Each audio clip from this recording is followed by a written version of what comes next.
इस वीडियो में करेंगे हम लोग थ्योरी ऑफ मल्टीपल इंटेलिजेंस। तो ये जो थ्योरी है ये हमारी आती है इंफॉर्मेशन प्रोसेसिंग अप्रोच में। इंफॉर्मेशन प्रोसेसिंग अप्रोच हम लोगों ने प्रीवियस वीडियो में ऑलरेडी कवर कर लिया है कि यहाँ पर क्या होता है कि हम लोग आइडेंटिफाई करते हैं कि किस तरीके से जो इंटेलिजेंट इंडिविजुअल होते हैं वो किस तरीके से एक्ट करते हैं, किस तरीके से बिहेव करते हैं। तो ये जो टॉपिक है हमारा थ्योरी ऑफ मल्टीपल इंटेलिजेंसेस, ये काफ़ी इंपॉर्टेंट है एमसीक्यूज़ के पॉइंट ऑफ व्यू से, 4 मार्क्स के लिए और 6 मार्क्स के लिए। इन केस ये क्वेश्चन 4 या 6 मार्क्स में आता है तो सबसे पहले यू हैव टू मेंशन कि इंटेलिजेंस होता क्या है according to the Harvard Gardner. अगर 6 मार्क्स में भी आता है तो सबसे पहले हम लोग इसके अंदर इंटेलिजेंस की डेफिनेशन लिखेंगे as given by the Harvard Gardner. तो अकॉर्डिंग टू हिम क्या होता है, intelligence is not a single entity. यहाँ पर क्या है, हम लोग सिर्फ और सिर्फ एक सिंगल स्किल के ऊपर डिपेंडेंट नहीं होते। रादर इन्होंने क्या बिलीव किया था कि एक जो इंडिविजुअल होता है उनके अंदर अलग अलग टाइप्स ऑफ इंटेलिजेंस एग्जिस्ट करती है। कि जो एक इंडिविजुअल है जो उसका इंटेलिजेंट बिहेवियर है वो एडअप होके जो मल्टीपल स्किल्स हैं उनको एडअप होके एक हमारा कंप्लीट इंटेलेक्ट बिहेवियर बनता है। ये जो हमारी अलग अलग स्किल्स होती हैं, अलग अलग इंटेलिजेंस होती है, ये इंडिपेंडेंट होती है एक दूसरे से। इसका क्या मतलब है कि अगर पर्सन एक टाइप के इंटेलिजेंस को एग्जिबिट करता है, अगर वो एक टाइप के इंटेलिजेंस को अपने बिहेवियर में शो करता है, इसका ये मतलब नहीं है कि वो दूसरे टाइप में हाई या फिर लो होगा। तो यहाँ पर क्या है कि पर्सन हो सकता है लिंग्विस्टिक में हाई है और लॉजिकल में लो हो गया, and on the other hand ये भी हो सकता है कि लिंग्विस्टिक में भी हाई है और लॉजिकल में भी हाई हो सकता है। तो गार्डनर ने सजेस्ट किए थे different types of intelligences. Total 8 types of intelligence इनके अकॉर्डिंग एग्जिस्ट करते हैं। इन्होंने स्टडी किए थे एक्सट्रीमली टैलेंटेड पर्सन्स जो अपनी अपनी फील्ड में एक्सेप्शनल एबिलिटीज़ दिखाते हैं। तो यहाँ पर सबसे पहले आ जाता है लिंग्विस्टिक। लिंग्विस्टिक जो है वो लैंग्वेज से कंसर्न होता है। ये इन्वॉल्व करता है स्किल्स जो यूज़ होती है हमारी लैंग्वेज प्रोडक्शन में, कि किस तरीके से कितनी इफ़ेक्टिवली हम लोग अपनी लैंग्वेज को यूज़ करते हैं। ये जो होते हैं ये फ्लुएंटली और फ्लेक्सिबली यूज़ करते हैं।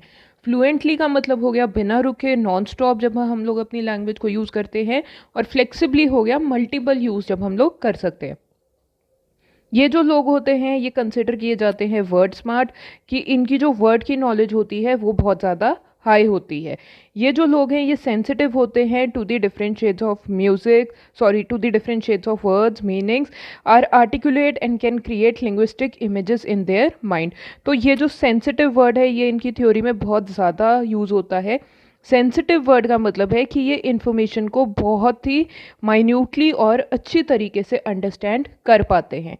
तो यहाँ पर सेंसिटिव का मतलब हो गया कि ये वर्ड्स को बहुत माइन्यूटली और बहुत अच्छे तरीके से अंडरस्टैंड कर पाते हैं। जो लोग हाई होते हैं लिंग्विस्टिक में वो हो जाते हैं पोएट्स, हो जाते हैं राइटर्स, हो जाते हैं।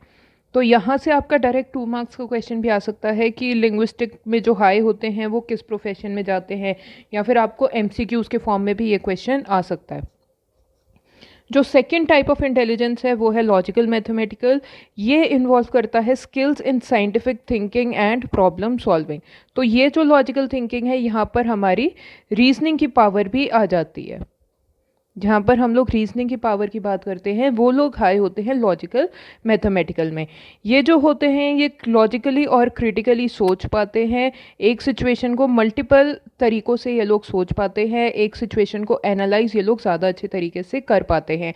ये खुद को इंगेज करते हैं अब्स्ट्रैक्ट रीजनिंग में। अब्स्ट्रैक्ट रीजनिंग का मतलब हो गया कि जहाँ पर हमें बहुत ही वेग सी इन्फॉर्मेशन अवेलेबल होती है, क्लियर फैक्ट्स हमारे पास अवेलेबल नहीं होते, वहाँ से भी ये लोग इन्फॉर्मेशन को गेन कर सकते हैं और मैन्युपुलेट करते हैं सिंबल्स को अपने अकॉर्डिंग। ये लोग चेंजेस कर सकते हैं सिंबल्स को टू सॉल्व मैथमेटिकल प्रॉब्लम्स। जो हाई होते हैं लॉजिकल मैथमेटिकल में वो लोग बनते हैं साइंटिस्ट, नोबेल प्राइज़ विनर्स जो होते हैं वो लाइकली स्ट्रांग होते हैं इस फील्ड में। तो लॉजिकल मैथमेटिकल जो है वो सिर्फ और सिर्फ मैथ से लिमिटेड नहीं है, रादर यहाँ पर हम लोग बात करते हैं रीजनिंग की भी। उसके बाद जो थर्ड है वो आ जाता है स्पेशल इंटेलिजेंस। ये जो होता है ये कंसर्न होता है हमारे फिज़िकल फील्ड के साथ। जिस फील्ड में हम लोग रहते हैं, फिजिकल फील्ड में जहाँ पर हम लोग रहते हैं, हम उसके टूवर्ड्स बहुत ज़्यादा सेंसिटिव होते हैं। ये इन्वॉल्व करता है skills in forming visual images and patterns. तो क्या है, जिस फिजिकल एरिया को हम लोग देखते हैं वहाँ पर हम लोग अपने दिमाग में उसके पैटर्न बना लेते हैं और विजुअल इमेजेस क्रिएट करवाते हैं। ये रेफर करता है एबिलिटीज़ जो इन्वॉल्व होती हैं फॉर्मिंग में, यूजिंग में एंड ट्रांसफॉर्मिंग मेंटल इमेजेस, कि जो हम लोगों ने अपने दिमाग में बनाया है वो हम लोग एक्चुअल में भी क्रिएट कर पाते हैं। जैसे कोई बिल्डिंग बनाना, पेंटिंग बनाना, डिज़ाइन, जो डिज़ाइनर्स होते हैं वो सब क्या होते हैं, हाई होते हैं स्पेशल स्किल्स में। ये लोग इजीली रिप्रेजेंट कर सकते हैं स्पेशल वर्ल्ड को इन देयर माइंड, अपने दिमाग में। पायलट्स हो गए, सेलर्स हो गए, sculptures, painters, architects, interior decorators and surgeons are likely to have developed special intelligence. उसके बाद नेक्स्ट आता है म्यूज़िकल। म्यूज़िकल में जो हाई होते हैं वो बहुत ज़्यादा सेंसिटिव होते हैं म्यूज़िकल रिदम्स और पैटर्न्स में। म्यूज़िकल रिदम्स और पैटर्न्स का मतलब हुआ कि ये लोग सिंपल सी इन्फॉर्मेशन को भी राइमिंग पैटर्न दे सकते हैं, जो नॉर्मल लोग सोच भी नहीं सकते। ये लोग उस चीज़ को, इन्फॉर्मेशन को थोड़ा सा म्यूज़िकल तरीके से सीख सकते हैं और उसको याद कर सकते हैं।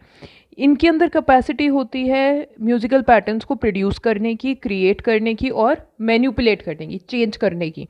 जो लोग इसके अंदर हाई होते हैं वो बहुत ज़्यादा सेंसिटिव होते हैं to the sounds and vibrations and in creating new patterns of sounds. उसके बाद आ जाता है बॉडीली काइनेस्थेटिक।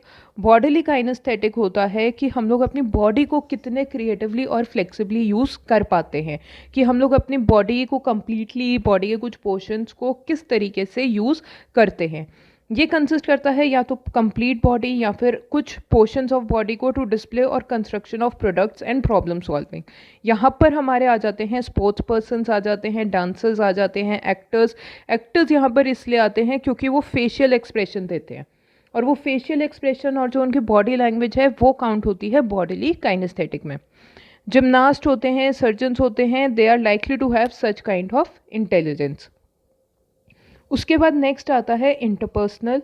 इंटरपर्सनल होता है जहाँ पर हम लोग औरों के बिहेवियर के टूवर्ड्स बहुत ज़्यादा सेंसिटिव होते हैं, जहाँ पर हम लोग दूसरों के बिहेवियर को सही तरीके से समझ पाते हैं।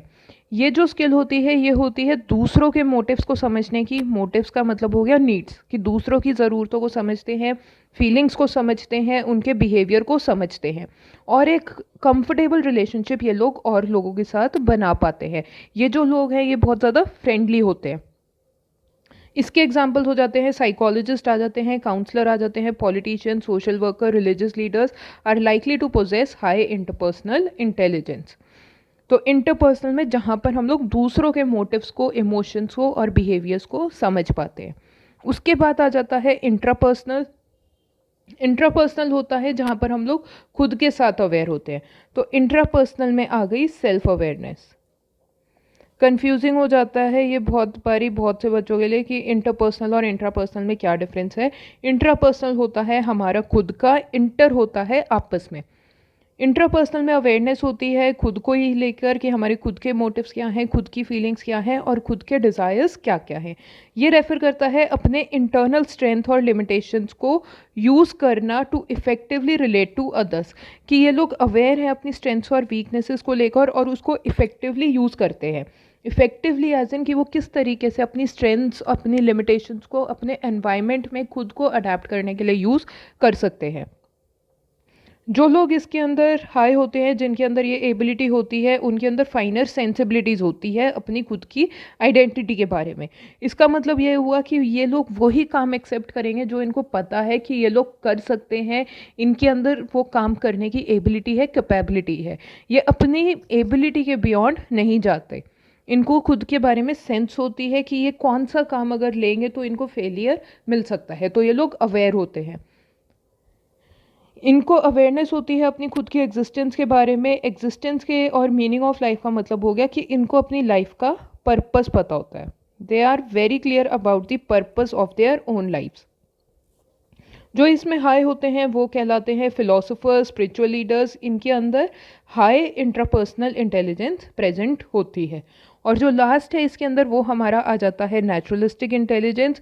ये जो होते हैं ये बहुत ज़्यादा सेंसिटिव होते हैं टूवर्ड्स दी नेचुरल वर्ल्ड, कि जब ये नेचुरल सराउंडिंग में होते हैं, जैसे कि नेचर में होते हैं, पहाड़ों में होते हैं, सी के कॉर्नर पे बैठे होते हैं, या फिर जब इनको अच्छा बहुत ज़्यादा ग्रीनरी मिलती है, तो क्या है इनके अंदर एक सेंसिटिविटी होती है उस सिचुएशन को अंडरस्टैंड करने की, और जो इनकी कॉग्निटिव स्किल्स होती है उस टाइम के ऊपर बहुत ज़्यादा फंक्शन करती है, बहुत अच्छे से फंक्शन करती है।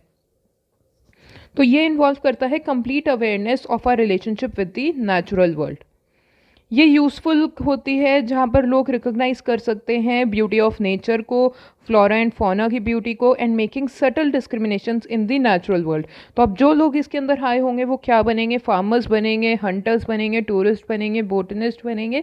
ये सब एग्जाम्पल होते हैं उन लोगों के जो हाई होते हैं नेचुरलिस्टिक स्किल्स में। ये जो मल्टीपल इंटेलिजेंसेस हैं ये काफ़ी ज़्यादा यूज़फुल हैं to know the learning style of the students. Learning styles के लिए ये काफ़ी ज़्यादा यूज़फुल है।